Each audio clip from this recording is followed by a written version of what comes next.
बस जब आप स्टैटिक जीके को पढ़ें तो दिवस पढ़ने हैं सबसे पहले,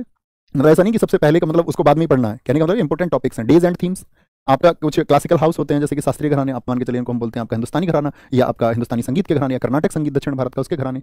आठों के आठों क्लासिकल डांस के बारे में आपको पता होना चाहिए, कथक से क्वेश्चन पूछ सकता है, कुचिपुड़ी से क्वेश्चन पूछ सकता है, मणिपुरी से, ओडिसी से, आपका सत्रिया से क्वेश्चन पूछ सकता है, ठीक है, वह आपका भरतनाट्यम से क्वेश्चन पूछ सकता है।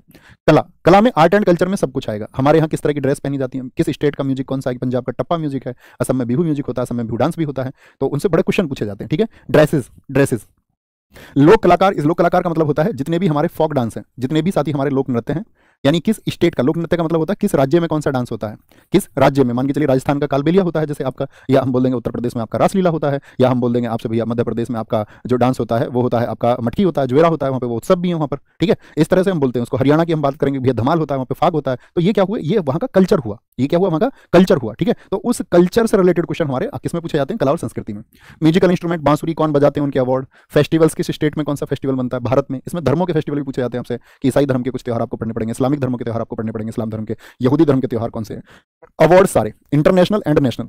ये जैसे आपका दुनिया में सबसे बड़ा पुरस्कार कौन सा, नोबेल पुरस्कार, तो नोबेल पुरस्कार से शुरू करके इंटरनेशनल जो अवार्ड्स हैं, या भारत का सबसे बड़ा सिविलियन अवार्ड कौन सा है, भारत रत्न, तो भारत रत्न से शुरू करके भारत के खेल पुरस्कार हो गए आपका, चाहे अर्जुन हो, चाहे द्रोणाचार्य हो, चाहे मेजर ध्यानचंद हो, या फिर आपका मेजर ध्यानचंद खेल रत्न पुरस्कार हो, ठीक है। खेल और खिलाड़ी, पिछली बार दिल्ली पुलिस में जो क्वेश्चन पूछे गए ना, वो साथी मैं भी बता रहा था अभी कुछ साथियों को 1 घंटे पहले ही वीडियो में, कि भैया यहाँ पे जो क्वेश्चन थे ना वो आपका उन खेलों से भी पूछे गए जो बहुत छोटे खेल और बहुत चर्चित नहीं है, ठीक है, वहाँ पे क्वेश्चन थे। बुक्स एंड ऑथर्स, पुस्तक और उनके लेखक, 2024 तक का आपके पास डेटा होना चाहिए कि 2024 में कौन कौन सी चर्चित बुक्स रही थी, और करंट अफेयर्स में जब आप पढ़ोगे 2025 के लिए दिल्ली पुलिस के लिए, तो वहाँ पे आपको रिसेंट में कौन सी बुक लॉन्च हुई है और वो किसकी है ये पता होना चाहिए। बात क्लियर है, इतनी बात क्लियर है, मुझे बताते रहा करो, मेरी बात आप लोगों को जो मैं समझाना चाह रहा हूँ वो समझ में आ पा रही है।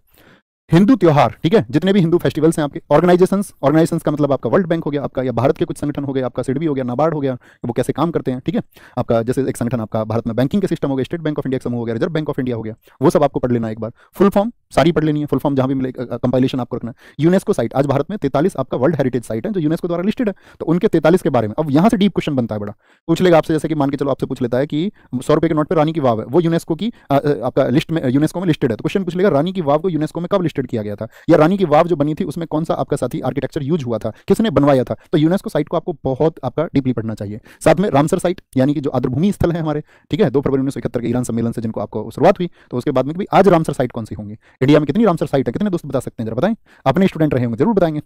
तो रामसर साइट क्या है, बढ़ती रहती है घटती रहती है, जैसे मोदी जी ने कहा 75वीं वर्षगांठ पर 75 हो जाएंगी, तो 75 तो तभी हो गई थी हमारी 75वीं एनिवर्सरी पर, और आज कितनी हो चुकी है, 85 हो चुकी है। देखिए कमाल कमाल कमाल कमाल। इकोनॉमिक्स की बात करते हैं, इसमें नेशनल इनकम को अच्छे से पढ़ो, राष्ट्रीय आय कैसे नापी जाती है, क्या उसके मेथड्स होते हैं, करेंसी के क्या काम है, इसमें आपका डिवैल्यूएशन हो गया आपका, यानी कि आपका अवमूल्यन को आपको पढ़ना चाहिए, इन्फ्लेशन को, मुद्रास्फीति वगैरह सबको पढ़ना चाहिए। भारत सरकार ने कौन सी योजनाएं चला रखी हैं, पंचवर्षीय योजना, 5 ईयर प्लान बहुत इंपॉर्टेंट है, 5 ईयर प्लान आपका। हरित क्रांति और अन्य क्रांति, अन्य क्रांति का मतलब जैसे दुग्ध से संबंधित आपका व्हाइट रिवॉल्यूशन है आपका, जिसको ऑपरेशन फ्लड हम कहते हैं, कि वो किसने शुरू किया था, हु वाज द फादर, सब पूछा जाता है कि भैया नीली क्रांति के जनक कौन है, आपसे पूछ लेगा। जो ब्लू रिवॉल्यूशन है उसके फादर कौन है, क्या उद्देश्य था उसमें गवर्नमेंट का। आरबीआई एंड बैंकिंग इसमें कंप्लीट होता है। जीएसटी फुल फॉर्म, कृषि संबंधित एग्रीकल्चर से रिलेटेड आपको चीजें पता होनी चाहिए। ज्योग्राफी में भी आप पढ़ते हैं भारत की मिट्टी, उसके प्रकार, ऐसे ही साथ ही एग्रीकल्चर से रिलेटेड, मान के चलो एग्रीकल्चर से रिलेटेड हम कह सकते हैं केसीसी कार्ड हो गया आपका, national bank for agriculture and rural development, NABARD संस्था क्या काम करती है आपका, किसानों के लिए कौन कौन सी संस्थाएं हैं, तो वो इकोनॉमिक्स में कौन कौन से हमारे आपका ऑर्गेनाइजेशन है वो हमको पढ़ने होते हैं। मौद्रिक नीति, मॉनिटरी पॉलिसी, सभी वित्तीय संगठन और स्टॉक एक्सचेंज, चाहे आपका नेशनल स्टॉक एक्सचेंज हो या आपका बॉम्बे स्टॉक एक्सचेंज, बीएससी, दुनिया के और स्टॉक एक्सचेंज उनसे कंपैरिजन करके पढ़ना है।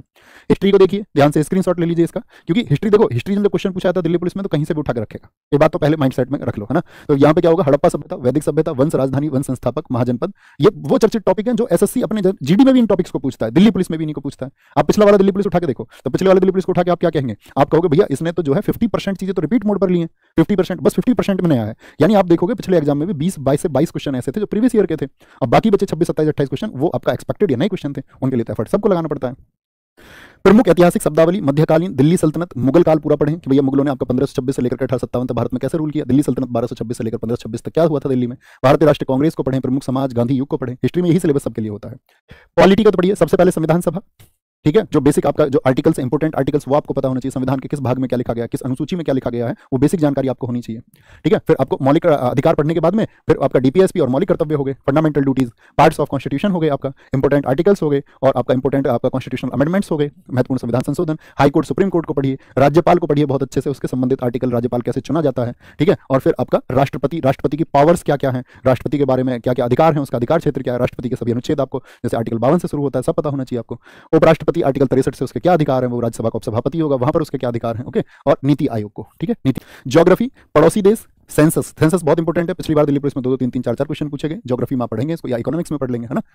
तो पर्वत, चट्टान, ज्वालामुखी, परिवहन। अब आप देखो ये टॉपिक्स मैं आपको क्यों बता रहा हूँ, ये मैं बता रहा हूँ आप इन टॉपिक्स के लिए यूट्यूब पे आप सबके लिए क्लासेस अवेलेबल हैं, ठीक है। आपको किन्हीं भी अच्छे, आपको जानते हो कि ये टीचर अच्छे हैं और उनकी जो कोई आपको वीडियो मिले, अगर आप वो पहचानना जानते हैं तो आप उनकी वीडियो देख करके अपने सिलेबस को कवर कर सकते हैं सारे को। और ये टॉपिक्स आपने कवर कर लिए, कैसे भी कहीं से भी करें। इंपॉर्टेंट बात यह है कि आपको टॉपिक्स कवर करने और उसको अपने सिलेक्शन में कन्वर्ट करना है। मेजर बात ये नहीं है कि आपको यहाँ से पढ़ना है वहां से पढ़ना, बात यह है कि आपको जो चीजें पढ़नी है वो आप पढ़ लोगे या नहीं पढ़ लोगे, ठीक है। आपका ट्रांसपोर्ट को पढ़ना है, इसमें आपका हाईवेज, नेशनल वाटरवेज, जो हमारे एयरपोर्ट्स हैं, पोर्ट्स हैं, वो सब पढ़ना होता है हमको ट्रांसपोर्ट में। रिवर्स में हमको उनकी ट्रिब्यूटरीज पढ़नी पड़ती हैं, नदियां और उनकी सहायक नदियां पढ़नी पड़ती हैं। पूरी दुनिया में जल निकाय कौन कौन है, अमेजन रिवर हो गई आपका, या बात करें दुनिया की चर्चित नदियों के बारे में बात करते हैं, स्प्री, मरे, डार्लिंग, आपका नील नदी। अक्षांश और देशांतर को पढ़ना पड़ता है, अक्षांश और देशांतर, लैटिट्यूड और लॉन्गिट्यूड आपका वो कहाँ से होकर गुजरते हैं, भारत की स्थिति कहाँ पर है, भारत में कितने राज्य हैं, बेसिक इन्फॉर्मेशन होनी चाहिए। पूरे वायुमंडल को, ठीक है। वायुमंडल में फिर हमारा इसमें आपका वनस्पति, भारत में कौन कौन सी मान चलो सदाबहार वन है तो कैसे बटे हुए हैं, आपका भारत का जो भौगोलिक विभाजन है वो किस तरह से हुआ है, ठीक है। भौगोलिक विभाजन समझ रहे हैं, मतलब प्रायद्वीप के पठार में भी बांटा गया, हिमालय में भी बांटा गया भारत को, इस तरह से गंगा ब्रह्मपुत्र का मैदान भी है। इंडस्ट्रीज, अब इसमें सब कुछ आता है इंडस्ट्रीज में, आपका कौन सा उद्योग है, सेल हो गया, आपका भेल हो गया, एनटीपीसी हो गया, यानी कि महारत्न नवरत्न कंपनियों के बारे में हमको अच्छे से पढ़ना चाहिए, ओके।